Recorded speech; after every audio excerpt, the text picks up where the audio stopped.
रूस यूक्रेन बैठक के बाद ब्रिटेन को धमकी को लेकर एक बड़ी खबर जानी है, जहां पुतिन के करीबी ने युद्ध की धमकी दी है। सेनेटर अलेक्सी पुश्कोव ने यह धमकी दी है। ब्रिटेन की रक्षा तैयारियों तक की निंदा की गई है।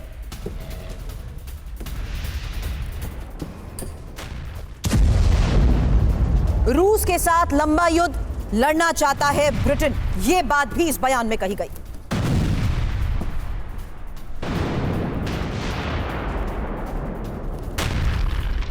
तो महायुद्ध की तैयारी, ब्रिटेन पर हमला करेगा रूस, क्योंकि यूक्रेन जंग में नेटो के रवैये से पुतिन नाराज हैं। और इस बीच ये सबसे बड़ी खबर आई है, जहां ब्रिटेन पर डायरेक्ट हमला कर सकता है रूस और 3 प्रमुख नौसैनिक अड्डों पर हमला हो सकता है। निशाने पर ब्रिटेन के पोर्ट्समाउथ नौसैनिक बेस और साथ ही प्लायमाउथ क्लाइड पोर्ट बेस पर भी हमला संभव है। हिंद महासागर में डिएगो गार्सिया बेस पर भी हमला। साइप्रस में आरएएफ एक्रोटरी भी रूस के निशाने पर। हालांकि ब्रिटिश सेना के पूर्व प्रमुख जनरल का भी एक और बड़ा बयान जानिए, जहां उन्होंने कहा कि कभी भी बड़ा हमला कर सकता है रूस।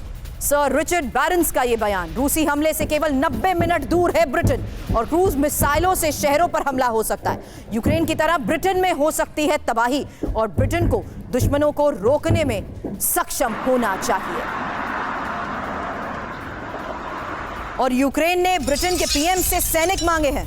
रूस से जंग के लिए ब्रिटिश सैनिकों की यह मांग, जहां यूक्रेनी सैन्य अधिकारी ने रूस का हवाला दिया। कहा युद्ध में उत्तर कोरिया और चीन के सैनिक भी शामिल हैं।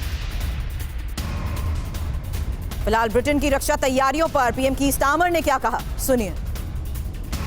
सुमित, सवाल इसी रेडीनेस को लेकर आपसे करूंगी, क्योंकि बड़ी खबर पर इंफॉर्मेशन जिस लिहाज से सामने आ रही है कि क्या युद्ध की तैयारी में ब्रिटेन जुटा है। 12 नई हमलावर परमाणु पनडुब्बियों का निर्माण, हथियार निर्माण के लिए 6 नई फैक्ट्रीज बनाई जाएंगी। 7000 लंबी दूरी तक मार करने वाली मिसाइल अटैक ड्रोन के लिए नई यूनिट भी तैयार होंगी और यहां तक कि साइबर क्षमता बढ़ाने के लिए भी बड़े निवेश को लेकर यह बात सामने आई है। हालांकि पीएम स्टारमर का ऐलान यह है कि 2035 तक सैन्य ताकत में बड़ा इजाफा होगा। यहां तक कि 10 गुना ज्यादा घातक होंगी ब्रिटिश सेना।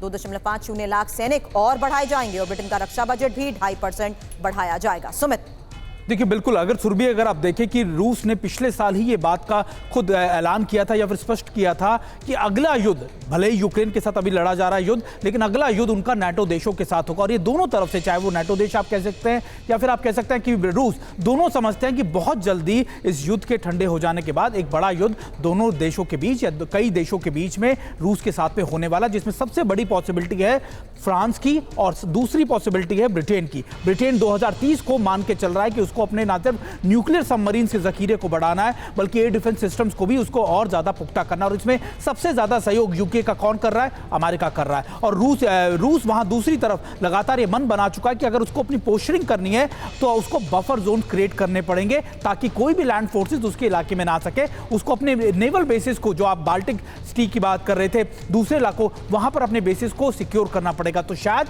दोनों तरफ से ये तैयारियां चल रही है, लेकिन ब्रिटेन के लिए सबसे बड़ी दिक्कत यह है कि उसको इन सारी चीजों के लिए निर्भर रहना पड़ रहा है अमेरिका के ऊपर। इसी वजह से अमेरिका हो, बाकी देश हो, लगातार ब्रिटेन को ना सिर्फ उसके एयर डिफेंस सिस्टम्स में, उसके फाइटर एयरक्राफ्ट में, बल्कि उसको न्यूक्लियर सबमरीन से भी लगातार आप कह सकते हैं ताकतवर कर रहे हैं। हालांकि तैयारी तो शांति वार्ता को लेकर भी इस फ्रंट पर हुई थी। सुमित, एक बड़ी खबर का रुख कर रही हूं, क्योंकि कल इस्तांबुल में रूस यूक्रेन के प्रतिनिधियों के बीच शांति वार्ता हुई और इसी शांति वार्ता पर अब जो बड़ी खबर सामने आई उसके मुताबिक रूस यूक्रेन में इसी महीने फिर बातचीत संभव है। और यूक्रेन के रक्षा मंत्री का यह शांति वार्ता पर बयान सामने आया है।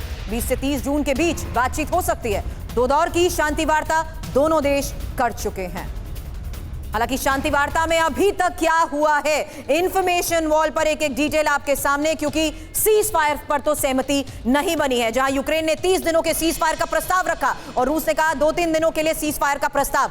दूसरी महत्वपूर्ण बात यही सामने आ रही है कि आखिर किस तरीके से सीज फायर पर अभी तक सहमति नहीं बन पाई है, जिसमें इंपॉर्टेंट है कि किस तरीके से यूक्रेन ने रूस से कैदियों की अदला बदली को लेकर भी बात कही और रूस ने यूक्रेन के प्रस्ताव को पूरी तरीके से नकार दिया है। अग्रिम मोर्चे के कुछ क्षेत्रों में सीज फायर हो सकता है। रूस की तरफ से कहा गया 6-6 हजार सैनिकों के शव भी लौटाए जाएंगे। बीमार और कम उम्र के कैदियों की अदला बदली को लेकर बात, यहां पर अदला बदली पर जो सहमति बनी है उसको लेकर फिलहाल इस मीटिंग में सामने आई है। लेकिन इसी शांति वार्ता को लेकर मनीष, इनसाइड स्टोरी आखिर है क्या? क्योंकि यहां ये बातचीत जिस दौरान हो रही थी उससे कुछ ही घंटे पहले यूक्रेन के एक्शन ने रूस को जाहिर सी बातें और ज्यादा एग्रेसिव कर दिया। देखिए, इसमें कोई दो राय नहीं है कि इस बातचीत में कुछ चीज़ों पर जो सहमति हुई वो बहुत अच्छी बात है। मसलन कि कैदियों की अदला बदली हो या बीमार लोग जो कि एक दूसरे के यहाँ हैं उनको वापस किया जाए, लेकिन अभी इसका नतीजा इतनी आसानी से नहीं निकलने वाला है। पहली बार इस बातचीत में दोनों पक्षों ने अपने अपने डॉक्यूमेंट शेयर किए हैं कि उनकी डिमांड क्या है। जैसे रूस ने साफ तौर पर कह दिया है कि पांचों के पांचों इलाके वो अपने पास रखेगा और वहां से यूक्रेन को पीछे जाना पड़ेगा, वो क्रीमिया, डोनेट्स्क, लुगांस्क, खिर्सोन, ज़ेपोरिजिया। वहीं दूसरी तरफ उसने साफ तौर पर कह दिया है कि यूक्रेन की जो महत्वाकांक्षा है नाटो में जुड़ने से, उससे उसे वापस लाना पड़ेगा। वहीं दूसरी तरफ यूक्रेन का कहना है कि हम कोई जमीन नहीं छोड़ने वाले। तो दोनों ने अपनी अपनी डिमांड डाल दी है। अब ये युद्ध विराम इसलिए नहीं होगा क्योंकि फैसला यूक्रेन को नहीं लेना है, फैसला यूरोपीय देशों को लेना है। फैसला यूरोपीय देशों को अगर लेना है तो उसका नज़ारा आपने दिखा दिया जब ब्रिटिश प्रधानमंत्री कह रहे हैं कि हमें युद्ध के लिए तैयार रहना है। ये लड़ाई रूस वर्सेस यूरोप की है, ये लड़ाई रूस वर्सेस वेस्ट की है, और इसमें यूक्रेन आज एक में हो रहा है, कल दूसरे देश एक में हो रहा हो जाएंगे। इसलिए ये जंग बढ़ती जाएगी। युद्ध विराम, शांति विराम जैसे एक दिन दूसरे दिन के बस इवेंट्स होते रहेंगे। और प्लान बी को लेकर जो हमने बड़ी बात शुरुआत में कही, उसी के तहत देखना यह होगा कि क्या अब यही बाल्टिक देश भी एक नया मोहरा बनता नजर आ रहे हैं। इस बीच रूस ने ड्रोन से कैसे जबरदस्त अटैक किया, एक और बड़ी खबर है यूक्रेनी सेना के ठिकाने पर हमले को लेकर, जहां अमेरिका निर्मित M2 ब्रैडली ड्रोन तबाह किया गया।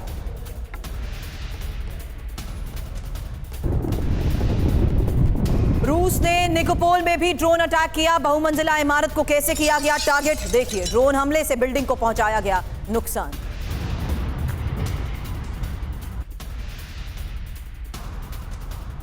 यूक्रेन ने रूसी कवच को तबाह किया। रूस के काफिले पर यूक्रेन ने हमला किया। ड्रोन हमले में रूस के कई सैन्य वाहन उड़ा दिए गए।